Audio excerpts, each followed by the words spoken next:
केतु बहुत सारी पत्नियां थी, पर दुर्भाग्य देखिए इतनी पत्नियां होने पर भी उन्हें संतान नहीं थी, उन्हें पुत्र सुख नहीं था।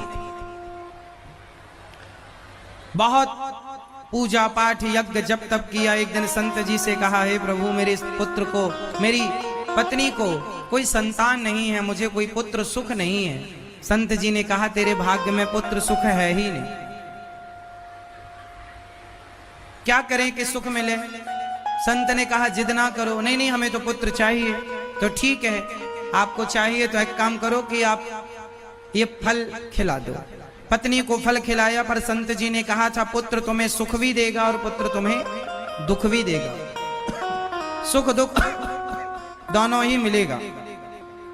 चित्रकेतु पत्नी कृतद्युति को फल खिलाते हैं। एक पत्नी ने फल खाया, गर्भवती हो गई, समय पर पुत्र को जन्म दिया।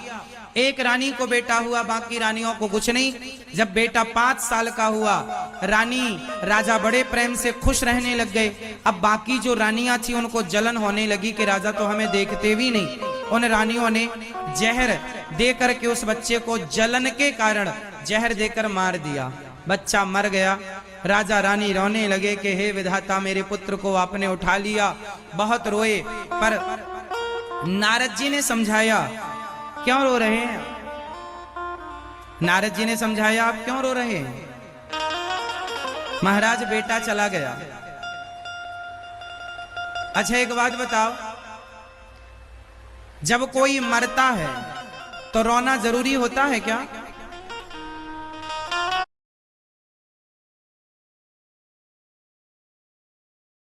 जब कोई मरता है तो रोना जरूरी होता है? नहीं। मैया बोलो मेरी माँ, फिर आप रोना जरूरी होता है कि नहीं? हाँ या ना? थोड़ा बहुत तो रो लेना चाहिए, नहीं रोएंगे तो लोग कहेंगे लो रोते भी नहीं। पर ये डरावना वाला जो माताएं रोती हैं ना, वो वाला नहीं रोना चाहिए। आदमी मर गया उसका ज्यादा डर नहीं होता, अब ये रोएंगे भरपेट, इसका डर ज्यादा है। और किस तरीके से रोते हैं ये देख लो। माताएं बड़ा भयंकर, पता नहीं कहां सीख लेती हैं ये, उसी समय सुनने को मिलता है। इनका रोना सुन के हंसी आती है, रोना नहीं आता। इसलिए इतना भी ना रोया करो मेरी माँ, थोड़ा बहुत ठीक है। इतना भी मोह ममता क्यों? राजा के सामने बेटा मरा पड़ा है। नारद जी कह रहे हैं, राजन मत रो। क्या करें महाराज, बेटा छोटा है, क्या अपराध किया होगा, क्या पाप किया होगा, हमसे भगवान ने बेटा छीन लिया। नारद जी ने समझाया, नहीं माने तो मरे हुए पुत्र को जीवित कर दिया। नारद जी ने, लो अब मरा हुआ बेटा जीवित हुआ। राजा गले लगाने दौड़े। उस बेटे ने कहा, खबरदार पिताजी, आप मुझे अपना कह रहे हैं, बताओ मैं आपका किस जन्म का पुत्र हूं? पिता ने कहा, बेटा तुम मेरे पुत्र हो। उस पुत्र ने कहा, पिताजी मेरे कितनी बार जन्म हुए हैं, किस जन्म का संबंध आपसे मेरा है?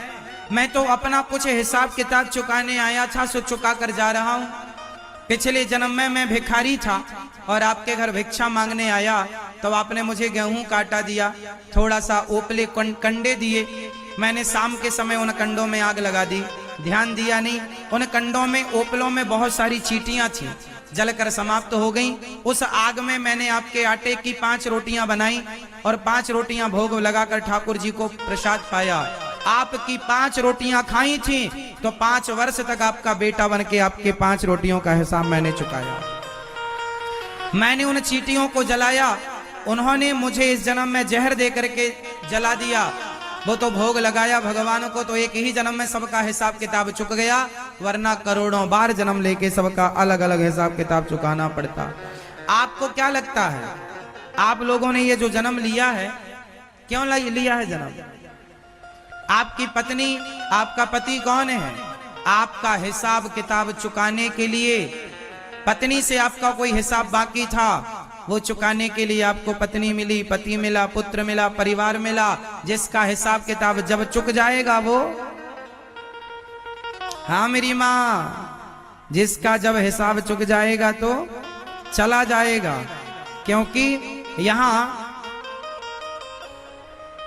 यहां संसार में, इस संसार में जो आया है वो अपना हिसाब किताब चुकाने ही आया है।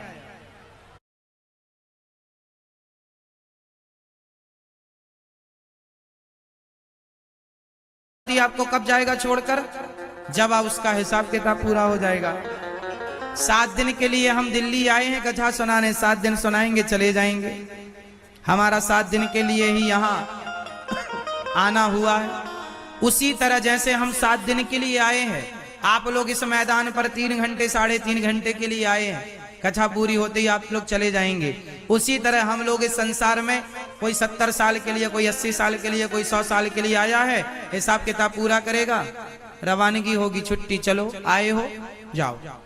तो यहाँ हर व्यक्ति अपना कोई ना कोई कर्म करने आता। कोई हिसाब किताब बाकी था वो पूरा, आपकी पत्नी से आपका पिछले जन्म का कोई ऋण बाकी था, इस जन्म में आप दोनों एक दूसरे की सेवा करके चुका रहे हैं, हिसाब पूरा होगा, छुट्टी। बोलो हाँ या ना? अच्छा एक बात बताओ, आपकी पत्नी को और आपके पति को एक दिन जाना पड़ेगा कि नहीं? उत्तर दे दो फटाफट। जाना पड़ेगा। एक दिन आप लोग फिर अकेले हो जाएंगे। या तो पहले पत्नी जाएगी या तो पहले पति जाएगा। पहले कौन जाता है ये तो हमें नहीं पता, पर हमें इतना जरूर पता है कि 2 में से एक पहले जाएगा। हाँ या ना?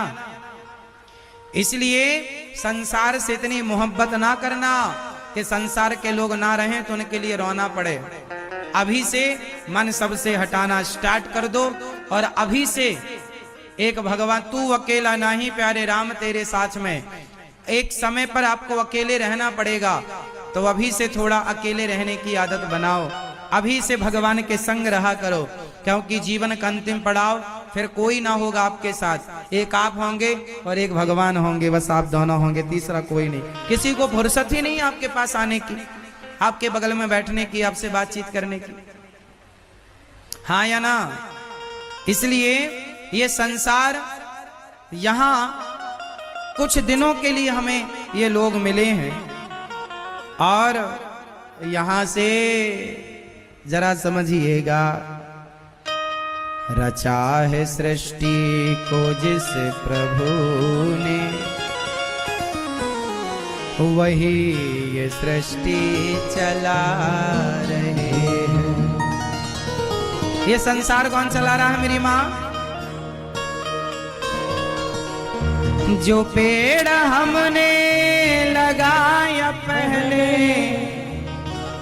जो पेड़ हमने लगाया पहले, उसी का फल हम अब पा रहे हैं। रचा है सृष्टि को जिस प्रभु ने, वही ये सृष्टि चला